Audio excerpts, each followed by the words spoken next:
신영의 배신으로 스스로 삶을 포기하는 선택까지 갔던 방송인 박수홍의 이야기는 많은 이들의 마음을 아프게 했습니다. 다른 누구도 아닌 가장 믿었던 가족으로부터 당한 배신은 말로 표현할 수 없을 만큼 충격적일 텐데요. 박수홍 이전에도 가족에게 배신을 당한 연예인들은 꽤 많았습니다. 돈이 가족의 눈까지 멀게 하는 것일까요? 배우 양미경 역시 삶의 크나큰 위기를 겪지만 결연하게 대응했고 이제는 행복하게 잘 살고 있습니다. 그런데 행복하게 잘 지내는 줄만 알았던 양미경이 어느 날 스스로 목숨을 끊는 선택을 했다는 소식이 전해져 많은 이들을 깜짝 놀라게 한 적이 있습니다. 지금도 드라마에 잘 나오고 있는 양미경인데 그러한 선택을 했다는 게 도대체 무슨 말일까요? 양미경은 1983년 KBS 10기 공채 탤런트로 데뷔하여 1984년 드라마 미망인의 지나가는 사람 역으로 처음 등장했습니다. 이후 수많은 드라마와 영화에서 주로 단역을 맡았습니다. 그러다가 2003년 드라마 대장금의 한상궁 역으로 크게 인지도를 올리며 단번에 한류 스타 반열에 올랐죠. 그 이후에도 왕과 나, 민들레 가족, 미스 리플리, 해를 품은 달, 왔다 장보리 등에 꾸준히 출연합니다. 사실 그 전에 악역 연기를 하기도 했습니다. 방울이에서 얄미운 계모 역할을 맡았죠. 양미경의 아버지는 해병대 출신으로 국가유공자입니다. 한국전쟁 참전용사로 국가유공자 1급인데요. 총상으로 다리를 잃은 상위용사로 알려졌습니다. 참고로 가수 양수경과는 가족관계가 아닙니다. 양수경의 친동생과 동명이인 이어서 많이 헷갈려하죠. 이런 점 때문에 큰 해프닝이 일어나기도 했습니다. 2009년 12월 일반 대중들은 연말 송년회로 연예인들은 각종 시상식으로 바쁘던데 양미경이 스스로 삶을 포기하는 선택을 해 유명을 달리했다는 보도가 있었습니다. 이에 많은 사람들이 갑작스러운 소식에 깜짝 놀랐는데요. 이것은 양미경의 가족과 양미경 본인도 마찬가지였습니다. 전혀 사실무근의 보도였기 때문이죠. 알고 보니 같은 이름인 양수경의 동생이 지병으로 세상을 뜬 것이 양미경이 해서는 안 될 선택으로 세상을 떠났다고 오보가 난 것이었습니다. 당시 양미경을 비롯한 가족들은 경악을 금치 못했습니다. 양미경은 사람 생명이 달린 일인데 너무 무책임한 보도에 당황스럽다. 보도 직후 가족들이 울면서 연락이 왔다. 얼마나 놀랐을까? 라고 당혹감을 감추지 못했습니다. 때 아닌 오보로 양미경이 출연 예정이던 작품의 제작진 등 방송계도 한바탕 소동을 겪었습니다. 한편 어린 시절 양미경의 성격은 내성적이었습니다. 학창시절에는 있는 듯 없는 듯 조용한 학생이었다. 성적은 중간 정도였다. 당시에는 사범대 국어교육학과를 목표로 공부했는데 성적이 따라주지 않아서 그림을 전공하게 됐다. 아버지가 그림을 좋아하셔서 따로 습작을 하지 않아도 될 정도의 실력은 됐다. 연기자가 된 후에도 시간 나면 화실에 가서 스케치를 하고 뜨개질이나 십자수를 즐겨왔다. 대학교를 졸업하고 국제그룹 비서로 1년 정도 일하는 등의 평범한 생활을 하다가 주변의 건의로 KBS 탤런트 시험에 응시해서 합격하게 됩니다. 하지만 탤런트가 된 다음에도 조용하고 내성적인 성격은 바뀌지 않습니다. 미혼일 때는 촬영장에서 대사 외에는 말 한마디 하지 않고 넘어가는 일이 많았을 정도로 내성적이고 겁이 많았다. 선배 탤런트 정한용이 놀림 삼아 틀리 빠질까봐 얘기 안 하냐라며 틀리라는 별명을 붙여주기도 했다. 물론 훗날 나이가 어느 정도 든 후 수다를 좋아하는 성격으로 변하죠. 그러다가 1987년 운명적인 일이 벌어집니다. KBS 가요 드라마 바람을 찍는데 한강에 빠졌던 것입니다. 자전거 타는 장면을 촬영 중 페달을 잘못 밟는 바람에 중심을 잡지 못하고 비틀거리다 한강에 빠지고 말았다. 시집도 가지 못하고 이대로 가는구나란 생각이 들었다. 그때 나를 구해준 사람이 당시 드라마 조연출이었던 지금의 남편이다. 원래 살집이 있어 뚱뚱해서 안 좋아했는데 그 이후로 그 사람이 너무 멋져 보이더라. 이때 만난 사람이 바로 남편 허성룡입니다. 허성룡 역시 1983에 KBS에 입사했던 조연출이었습니다.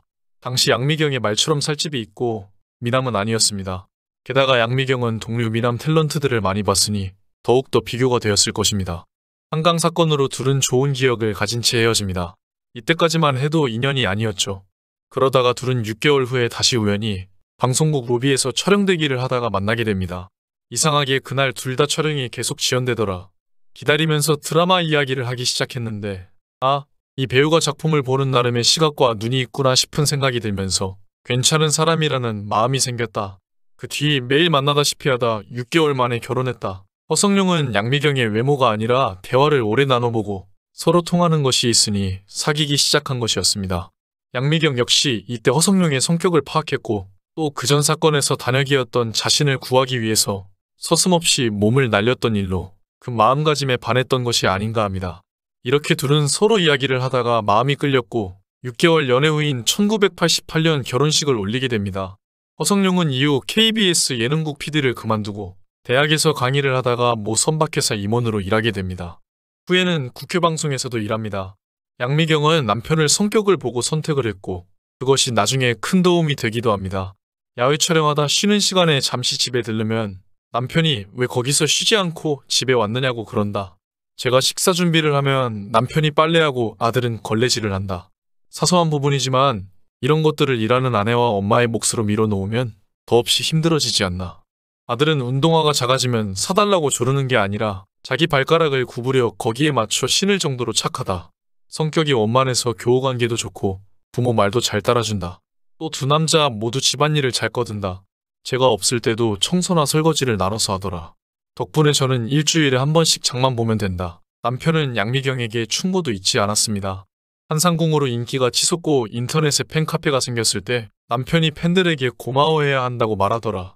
빡빡한 촬영 일정 탓에 힘들다고 투정이라도 부리면 배우가 감수하고 이해해야 하는 부분을 잊지 말라고. 전직 연출자답게 따끔한 충고도 잊지 않는다. 양미경의 취미는 그림 그리기와 시 읽기입니다. 시집을 즐겨본다.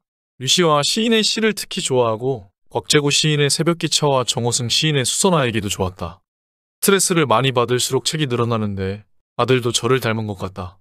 일하는 엄마로서 아이에게 해줄 수 있는 게 별로 없어서 어릴 적부터 잠들기 전에는 책을 읽어주곤 했는데 그 영향인지 책을 좋아한다. 이 때문인지 양미경의 감성이 무척 풍부하죠. 대장금 감독은 다음과 같이 양미경을 말합니다. 감성이 풍부하고 지극히 순수하며 진정성이 있는 배우다. 감성 연기는 대한민국의 양미경을 따라올 배우가 없다. 넘치는 감성을 자제시키느라 애를 먹었다. 한상궁은 장금의 스승이면서 어머니면서 동시에 친구이며 어른이었다. 그 모든 역할을 동시에 소화해낼 적임자는 양미경밖에 없다고 생각했다. 매사 역할마다 어찌나 진지하게 임하던지 연기할 때는 감독이 나조차 숨을 죽일 정도였다. 아마 평소에 양미경이 시를 즐겨 읽고 내면의 감성을 적극적으로 가꾼 덕분이 아닐까 합니다. 그 영향이 양미경 연기에도 나타나고 더 나아가 직접 에세이와 시집을 내기도 했었죠. 물론 양미경의 인생에도 고난과 역경이 있습니다. 보통의 여배우처럼 이혼과 재혼이 아니라 친동생과의 문제였죠. 양미경 친동생이 9억 원에 달하는 연예 활동 수익을 횡령했고 고소와 관련해선 모든 것을 거짓으로 꾸몄다. 횡령과 계약 불이행 건도 본인이 속여서 계약한 부분을 양미경에게 뒤집어 씌운 것이다. 양미경은 계약서 내용도 모르는데 뭘 이행하겠나. 원래 양미경의 친남동생이 양미경의 매니저 일을 합니다. 이에 대해 양미경 측이 존속가해와 횡령 등을 이유로 남동생을 고소하죠. 결국 재판 결과는 양미경의 승소로 끝나고 남동생은 징역 1년 6개월이 선고됩니다. 누나의 출연료를 횡령하고 가족에게 행패를 부렸음에도 오히려 누나를 무고하는 등 죄질이 좋지 않다. 라는 재판부의 판결로 양미경은 무혐의, 동생은 사문서 위조, 횡령 등의 혐의로 기소되었습니다. 그리고 일은 여기서 끝나는 것이 아닙니다. 대장금 이후에 중국의 한 생수업체가 양미경을 광고 전송 모델로 고용했는데 이 재판을 빌미로 이미지 추락에 따른 손해배상으로 5억 원을 청구합니다. 결국 양미경은 4천만 원을 배상하게 됩니다. 남편이 문제를 안 일으키니 남동생이 문제가 됐습니다. 그래도 이런 위기에 남편이 든든하게 뒷받침이 되었고 양미경은 재판에서 불합리한 점을 밝혀냅니다. 어쩌면 가족이라고 너무 믿고 처음부터 매니저를 맡기고 수입 관리까지 맡긴 것이 화근이 되었는지도 모르겠습니다. 사실 자칫하면 이때 이미지 추락으로 양미경은 연예계에서 은퇴할 뻔했습니다. 이런 위기에 남편은 양미경에게 큰 힘이 되고 또 지금도 행복하게 살고 있는 것은 아마 젊었을 때 외모가 아니라 성격과 사람됨을 보고 결혼한 덕분이 아닌가 합니다. 여전히 명연기를 펼치고 있는 양미경의 연기를 오래도록 볼 수 있길 기대하며 영상을 마칩니다.